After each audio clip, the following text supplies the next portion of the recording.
तो नमस्ते नमस्कार जय हिंद दोस्तों, स्वागत है आप सभी का आपके अपने YouTube channel Swami Vivekananda study point पर।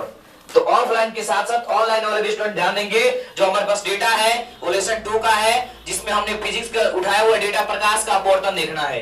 प्रकाश के अपवर्तन के बारे में आप सभी लोग ऑलरेडी पहले से जानते हैं, इसका केवल रिवीजन क्लासेस भाई, तो थोड़ा सा दिमाग लगा। प्रकाश सबसे पहला प्रश्न बन जाता है कि प्रकाश के अपवर्तन का संबंध का किससे होता है? किससे होता है? लेंस से होता है। और प्रकाश के अपवर्तन के बारे में पढ़ने से पहले हमने प्रकाश का परावर्तन पढ़ चुका है। प्रकाश के अपवर्तन के बारे में बताया गया होगा कि जब प्रकाश की किरणें एक पारदर्शी माध्यम से निकलकर दूसरे पारदर्शी माध्यम में जाती है तो उसके दिशा में परिवर्तन हो जाता है। उसके दिशा में परिवर्तन हो जाता है। तो दिशा में परिवर्तन होने की इस घटना को ही क्या कहते हैं? क्या कहते हैं? प्रकाश का अपवर्तन कहते हैं। प्रकाश का अपवर्तन कहते हैं। प्रकाश के अपवर्तन के कितने नियम होते हैं? तो 2 नियम होते हैं। कितने नियम होते हैं भाई? 2 नियम होते हैं। जिसमें पहला नियम यह व्यक्त करता है, कहता है कि आपतित किरण, क्या कहता है भाई? आपतित किरण के साथ साथ क्या कहता है? देखिए यही बच्चे कंफ्यूज है। परावर्तित किरण अपवर्तन की घटना में कभी नहीं हो सकता है। क्या होगा?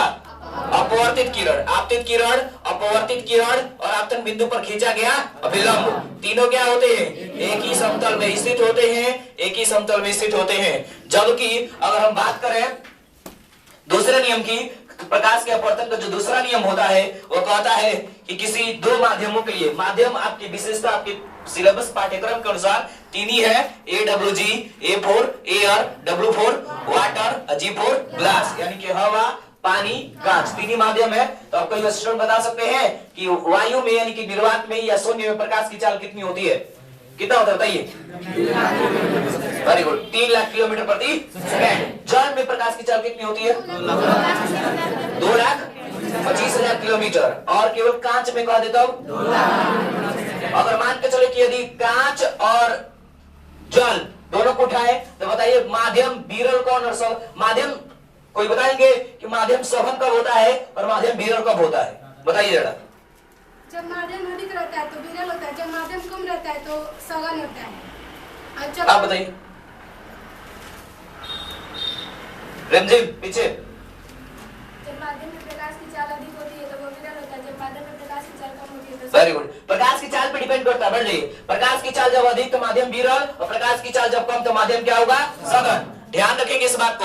और साथ साथ अभी सीखे हम कि प्रकाश के अपवर्तन के दूसरा नियम का चर्चा करना है। तो प्रकाश के अपवर्तन के जो दूसरा नियम होता है उस दूसरे नियम को सीख लीजिए। तो प्रकाश के अपवर्तन का दूसरा नियम कहता है कि किन्हीं दो माध्यमों के लिए क्या कहता है भाई? किन्हीं 2 माध्यमों के लिए और किसी विशेष रंग के लिए आपतन कोण की जया का अनुपात, आपतन कोण की जया और अपवर्तन कोण की जया का अनुपात क्या होता है? एक नियतांक होता है। बेटा एक चीज का ध्यान कर रखिएगा, जया होगा, कहीं जया आएगा तो क्या समझेंगे? साइन समझ लेंगे। कोजया लिखा होगा तो इसको शॉर्ट में कॉस कहेंगे, कोसाइन होता है लेकिन कॉस कहेंगे। और स्पर्श जया कहीं आएगा तो इसका मतलब आप क्या समझोगे? टैन समझोगे। जया होगा तो साइन, कोजया होगा तो कॉस और स्पर्श जया होगा तो टैन। और ध्यान रखिएगा दूसरा नियम क्या कहता है? दूसरा नियम कहता है कि किन्हीं 2 माध्यमों के लिए किसी विशेष रंग के लिए आपतन कोण की जया और अपवर्तन कोण की जया का अनुपात एक नियतांक होता है, अर्थात साइन आई बटा साइन आर बराबर क्या होता है? एक नियतांक होता है। और इसी नियम को क्या कहते हैं? स्नेल का नियम